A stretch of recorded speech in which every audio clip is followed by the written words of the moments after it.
Okay, ito na. Interview sa Melbourne, Australia.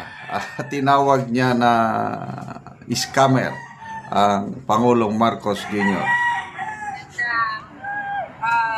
Gusto ba makakipag-reconcile ng iyong dating ka-unit team sa iyo? Yan ba may katotohanan? No, ma'am, I've not received any requests for a sit-down or any meeting with President Marcos. I have no ill feelings with him Wow. with regard to the political persecution that I am receiving from the administration, because that is part of the life of a politician. Okay, so i-post lang natin nun. Wala siyang hinanakit sa administrasyon sa political persecution. Anong ibig sabihin? Yung impeachment laban sa kanya. Parte ng buhay politika. And I agree. Huwag kang pumasok sa politika. Kung gawan ka ng mga ganong bagay, magagalit ka, hindi ka magtatagal sa politika. Lalo akong humanga kay BP Sara kasi nase-set aside niya yung talagang open-minded siya. So, kailang may sinabi siya na may problema. Ano yung problema? Ito na, yung soberenya, yung performance sa trabaho. Yun ang problema. Problems with his performance as president. Yun. And I have problems with the violations of our fundamental law, our constitution, particularly with the rendition of former President Duterte. That was really an affront to Philippine sovereignty. Yun. Yun ang problema. Yung performance niya sa president, mahina. Sinabi niya na noon, na weak leader siya, hindi siya marunong magdala. And I agree. Yung sincerity, yung gusto niyang tumulong, nandyan. Kailang yung pamamalakad niya mahina kasi ang daming nakikialam ngayon hindi niya kayang pagsabihan na no! Nadidiktahan siya. Yun ang problema. So, performance problema. And then, ito na nga yung nangyari kay PRRD.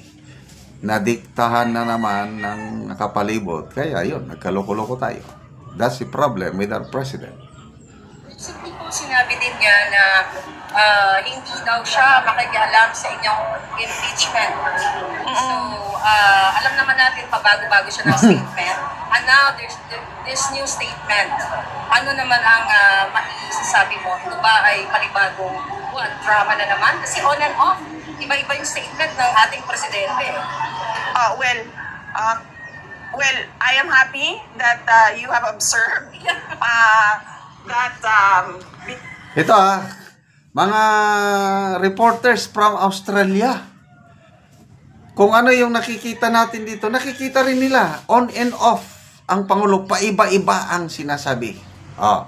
Tungkol dito sa ICC. Ang dami niyang beses sinabi na no jurisdiction, we will not cooperate. Wow, ang gandang pakinggan. Anong nangyari?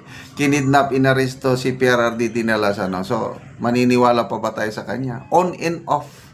Paiba-iba ang salita. At salamat sa mga reporters sa Australia na nakikita nila yung style ng presidente natin dito sa Pilipinas. Behavior of the president, he gives conflicting statements truly the very first day of his administration. In fact, he has not followed through with any of his campaign promises. And that is an example of the conflict with regard to our president. Campaign promises, 20 pesos per kilo na bigas. Ngayon, meron na daw. BBM, 20 bigas meron na. Nasaan? Ayun, nasa kadiwa, kailang subsidized by the government. So, ang dami niya ng mga promesa. Gusto ko walang magugutom na Pilipino. Yun ang kanyang legacy daw. Anong walang nagugutom? Masasorbi ng SWS. dumarami ang bilang ng nagugutom na Pilipino. Survey ito. Scientific survey ng isang credible survey group, SWS. Dumadami ang bilang ng mga pobreng Pilipino. So, ano yung sinasabi niya? Bagong podcast interview niya. Legacy. Anong legacy? I want to be remembered who made things better for the Filipinos. Anong better for the Filipinos? World Bank nagsasabi na humihina ang ekonomiya ng Pilipinas. Anong sabi ni Auntie Claire? Gumaganda daw ang ekonomiya natin. Kanino tayo maniwala? Kay Auntie Claire o ang World Bank? Humihina ang ekonomiya ng Pilipinas. And, well, Dali ha, nagpatalas-talas. So, ito na, yung budol-budol. budol in English is Sinabi din niya na hindi daw siya makikialam sa inyong impeachment. So, alam naman natin pabago-bago siya ng statement. And now, there's this new statement. Ano naman ang maisasabi mo? Ito ba ay panibagong drama na naman? Kasi on and off, iba-iba yung statement ng ating presidente. Dinobli ko lang ha. Well, I am happy that you have observed that behavior of the president. He gives conflicting statements. Truly, the very first day of his administration. In fact, he has not followed through with any of his campaign promises, and that is an example of the conflict with regard to our president. And budol in English is scam, no? Yeah. Well, we're not surprised. He has the hallmark of a scammer. Vice President, what is your reaction po with the recent election? Ayan. Hallmark of a scammer. So anyway, ganyan talaga ang buhay. Nasa huli ang pagsisisi. Binutuhan natin. Kala natin, bayan, babangon muli. Baliktad. Bayan, babaon. Tinanong siya tungkol sa interim release ni PRRD at nagbigay siya ng update. Ito po yung dapat ipagdasal natin, excited na ako nararamdaman ko nalalapit na po ang pag-release kay PRRD. Magpapa Thanksgiving party kami, magpapalitsyon pag na-release na si PRRD. Okay, pakinggan natin ang pahayag ni VP Sara tungkol dito. Any update po kung meron na po pang bansa na nagpahayag ng pagsuporta o magkalong sa Pangulo? Yes, yes, sir. If you can check the ICC website, there is a request for interim release filed by the defense team of former President Rodrigo Duterte. And if you can read through the redacted portions, you can see that there are two countries that was named there, and one of the countries committed Wow. to helping or to receiving and accepting former President Rodrigo Duterte. What are those? Unfortunately, sir, I cannot talk about the contents of that petition. Only the lawyers of President Duterte can talk about the request for interim release, because some portions of that, particularly those items that were redacted and considered as confidential, can only be between those who have privilege, lawyer-client privilege. Iba naman po, regarding naman po sa, hingi lang po na reaction regarding sa sinabi ni President Marcos ngayon na he chooses to focus. Okay, so ngayon ko lang nalaman na dalawang countries pala ang nabanggit doon sa petition. So isa ang nag-commit. Sa mga succeeding questions ng media, nabanggit din ni VP Sara na Australia was one of the countries na nasa listahan considered. Kaya baka Australia.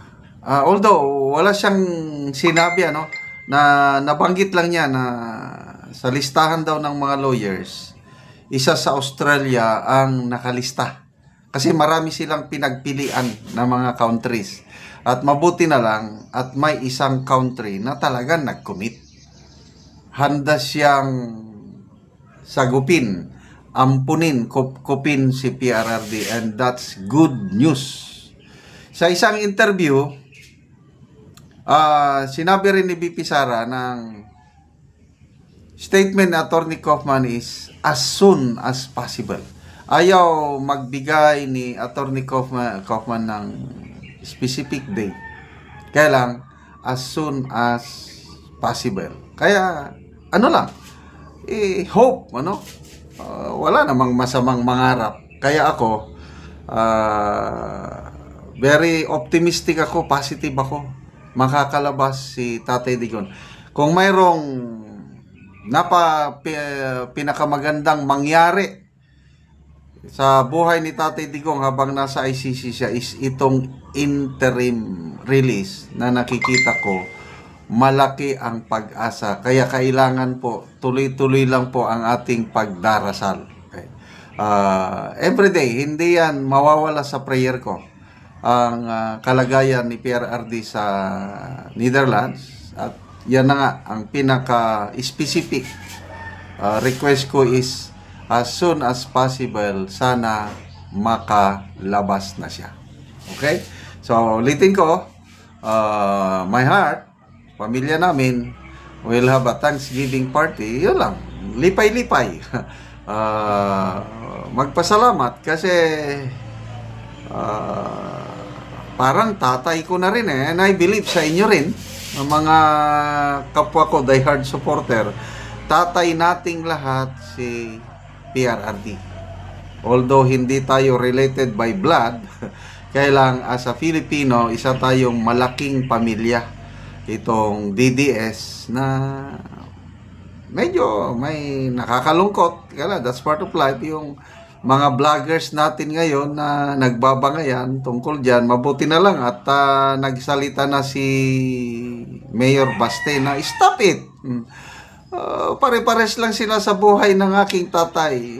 Tumigil na kayo. Sana tigil na yun yung mga bangayan.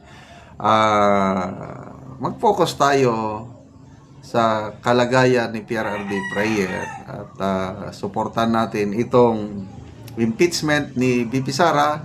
Maliban sa impeachment yun, sinampan na naman ng kaso sa ombudsman. Kaya lang, to me, kayang-kaya ito ni BP Sara. These are all, anong tawag ko dito, yung hardening. Kasi kung destiny will have it, presidente na siya ngayon.